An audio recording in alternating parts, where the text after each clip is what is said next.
You saying that blues is just a pentatonic scale is pretty much your own way of telling the whole world that you don't know anything about the blues.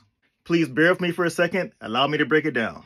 Okay, first of all, it's dismissive. It's like as if you're walking through a garden and you see all these beautiful flowers and you're like, I saw flowers before. It also disrespects the contributions of so many amazing blues musicians who laid the foundation for American music. For all the music that we enjoy, no matter what style it is, hip-hop, reggae, country, R&B. Please don't get me wrong, I understand where it comes from.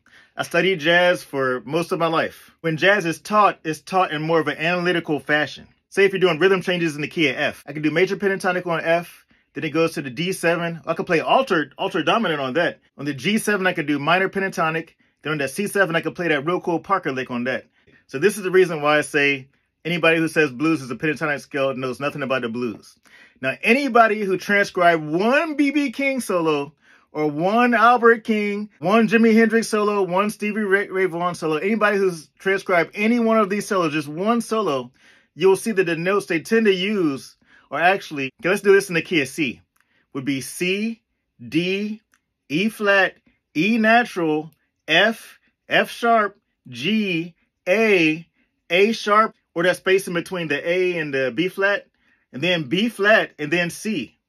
So that's more notes than any major scale or minor scale. Anybody who transcribed one guitar solo would see this. This is just real talk. I'm not trying to offend anybody, but it's time we get this right. Okay, now, to really expand upon that, blues is a microtonal language. Microtones are spaces in between notes or spaces in between semitones. Microtones are a basis of human language. Every single word that anyone speaks bends in some sort of direction. Otherwise, we'd all sound as if we're speaking through auto-tune. And so anything you say turns into a song. And just like all communication, some words go up, some words go down. Yeah, when you think about the notes I just mentioned in the scale, and you think about microtone, now all of a sudden blues has become amazingly complicated. So allow me to please simplify it for you. The way to make blues simple, and the reason almost no one thinks about blues like that, is because it's actually felt. Where in jazz, you're more cerebral, blues is more thinking from the heart or thinking from the gut or thinking from more of a feeling sense. Depending on where a musician begins a bend or ends a bend, creates a whole different statement.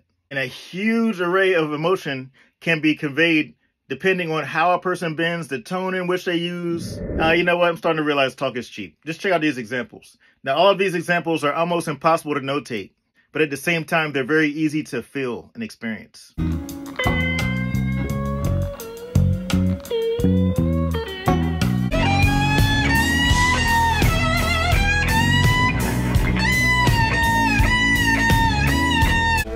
Be that woman, man.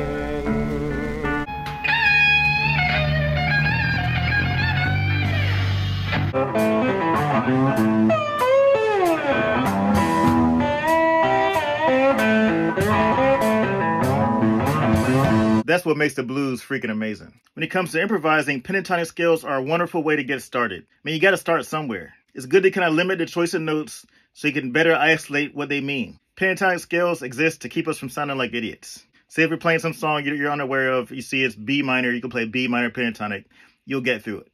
So our job as musicians is to take what we have here and here, put it through some sort of instrument in the form of notes and put it out into the world. I don't really believe you can contain the human condition of what's here or what's here inside a scale.